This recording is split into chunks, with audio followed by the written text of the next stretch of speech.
Nous sommes le vendredi 19 mai 1944. Il est 13h30 à peu près. Il y a un petit garçon d'une douzaine d'années, comme vous, qui part à l'école. Il habite sur la place du marché, à Crécy-la-Chapelle. Son papa est charcutier.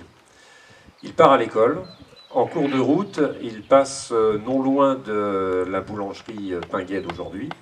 Et là, il voit un grand type qui dépose une boîte à violon, une grosse boîte à violon en bois contre un mur. Il ouvre la boîte et dedans, il y a une mitraillette. Le petit garçon est surpris, mais pas trop, il sait qu'on est en guerre. Il continue sa route, il file à l'école. L'école, c'est le bâtiment qui est à gauche de la mairie. À Crécy, c'est maintenant la bibliothèque. Voilà. 16h30, il quitte l'école, il rentre chez lui, il repasse devant la boulangerie Pinguet, sur la place, là. Et là, il voit une grosse voiture noire, qui n'était pas là tout à l'heure. Très grosse voiture noire, une traction. Dans cette voiture, il voit deux personnes, un monsieur et une dame. Il les connaît. Il regarde, il dit ben, c'est monsieur Collot et madame Collot, je les connais, puisque ce sont les marchands de fruits et légumes qui sont sur la place. Aujourd'hui, cette boutique, c'est la pharmacie du Beffroi, là où il y a un grand Porsche à côté. Monsieur et madame Collot sont effectivement dans cette voiture. Le coffre de la voiture est grand ouvert. Dedans, le petit garçon voit un tas de bazar, et notamment une valise, avec des fils électriques qui pendent. Il rentre chez lui, il se dépêche, il se dit « Qu'est-ce qui s'est passé ?» Qu'est-ce qui s'est passé? Il l'apprendra plus tard. Il s'est passé que ce jour-là, ce vendredi, la terrible police allemande, la Gestapo, elle est venue à Crécy-la-Chapelle parce qu'elle avait été informée, et très bien informée, qu'à Crécy-la-Chapelle, il y avait des résistants.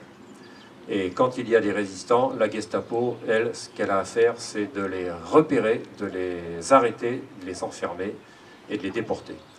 Donc elle prépare une opération à Crécy-la-Chapelle parce qu'elle sait, elle a appris qu'il y a des résistants. Et effectivement, il y en a. Monsieur et madame Collot sont des résistants, des vrais résistants qui appartiennent à un réseau, le réseau Ronsard. Le chef de ce réseau, c'est un ingénieur, Yves Mindrin. Et c'est un réseau de renseignement et d'action. Et comme action, monsieur et madame Collot, eux, ils devaient héberger de temps à autre des prisonniers de guerre évadés. Ils ont fait ça pendant des mois.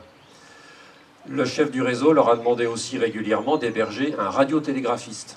Un radiotélégraphiste, je vous ai déjà expliqué un petit peu, hein, c'est quelqu'un qui a un matériel de radio et qui envoie des messages en morse avec un petit manipulateur. Là, ça fait titi, tatata, titi. Il envoie ses messages et il reçoit des messages. Ce jour-là, effectivement, chez monsieur et madame Collot, le radiotélégraphiste, il est là, en train d'envoyer des messages. Il s'appelle Michel Herry. Il avait un surnom dans la résistance, il s'appelait Risette. Et puis il y a un autre résistant qui est là, dans la maison de monsieur et madame Collot ce jour-là, il y a Marcel Gros. Donc la Gestapo, très bien informée, sait qu'elle va récupérer du monde. Elle arrive en deux groupes, il y a un groupe qui passe par derrière la maison, qui va dans le jardin des voisins. Deux types de la Gestapo, ils se positionnent par-dessus le mur, avec une mitraillette, et ils attendent. Sur le devant de la maison, une autre équipe de la Gestapo rentre dans la maison pour arrêter tout le monde. Monsieur Collot est un résistant, il sait ce qu'il risque. Tout de suite, il s'en aperçoit, il alerte tout le monde dans la maison. Michel Herry et Marcel Gros s'enfuient par le jardin. Ils savent qu'au fond du jardin, il y a une petite porte et qu'avec cette petite porte, ils vont pouvoir arriver vers le Grand Morin. Sauf qu'arrivé à la petite porte, tout va très vite. La mitraillette qui est sur le mur avec les deux gars leur tire dessus. Marcel Gros tombe blessé. Il va pouvoir quand même franchir la porte et s'enfuir. Michel Herry tombe mort. Pendant ce temps-là, Désiré Collot, monsieur Collot, il essaye de cacher le matériel du radiotélégraphiste. Il avait prévu une cachette. Il se dépêche d'aller mettre le matériel dans la cachette.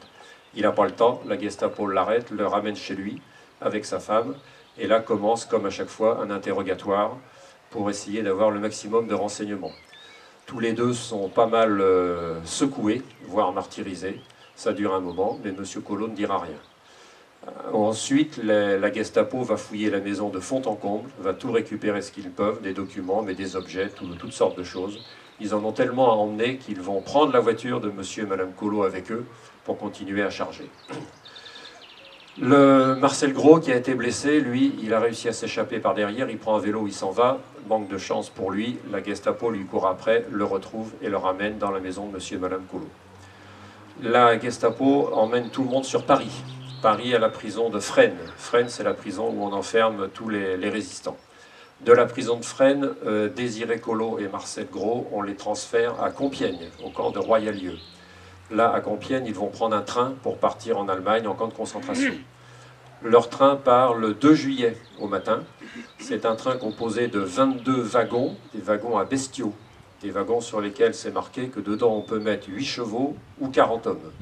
Eh bien, les Allemands vont entasser dans chacun de ces 22 wagons 100 résistants.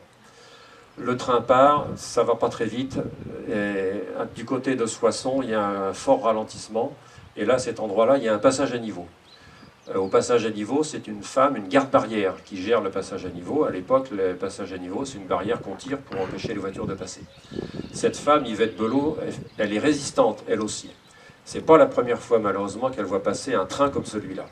Et elle sait qu'elle va voir des mains qui vont essayer de passer à travers la lucarne en haut du wagon. Il y a juste une petite lucarne pour laisser un petit peu d'air. Et donc elle sait qu'elle va voir des mains, peut-être un visage quand ils arrivent à se hisser jusqu'à la lucarne.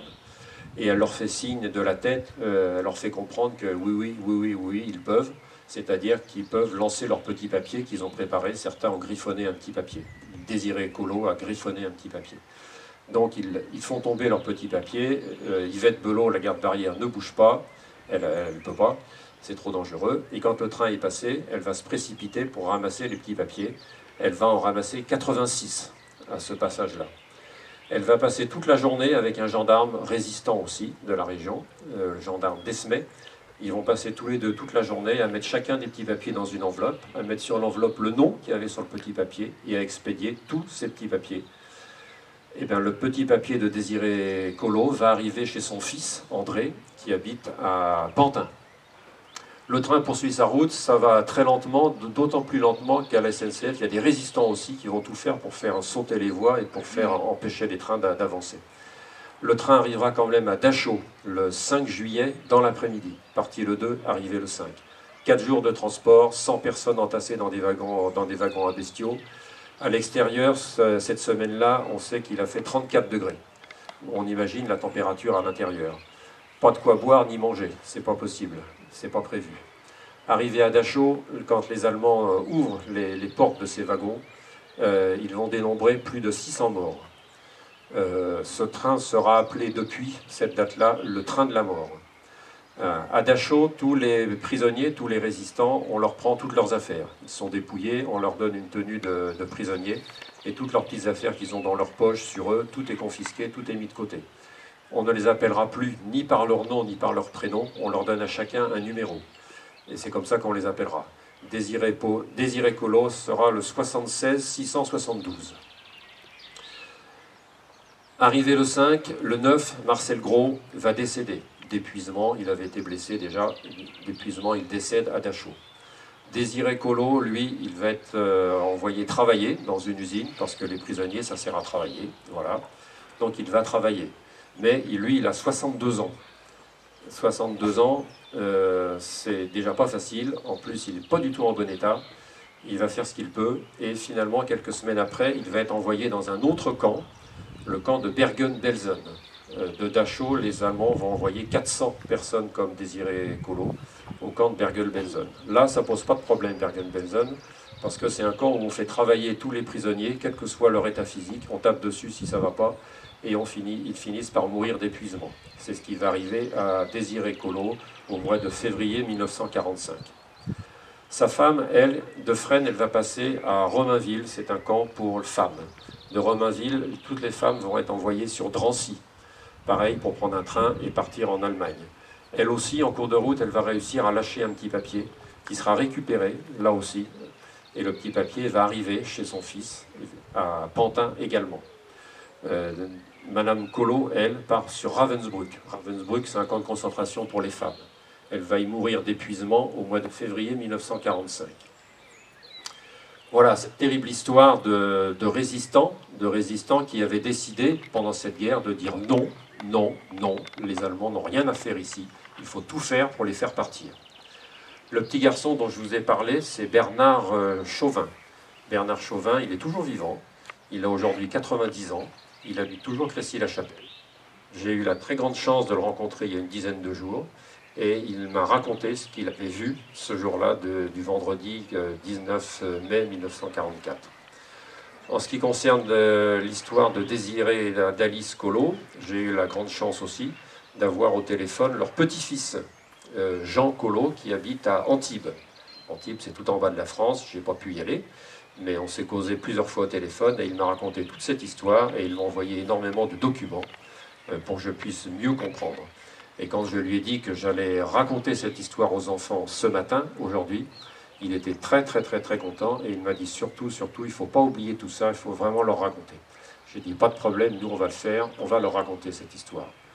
Et je lui ai dit, bah, écoutez, si je me permets, si vous avez un petit objet à nous confier pour montrer aux enfants, ce serait encore plus parlant. Voilà. Et il m'a dit, écoutez, je réfléchis. Et puis 2 jours après, il me rappelle, il me dit, Monsieur Buret, j'ai réfléchi.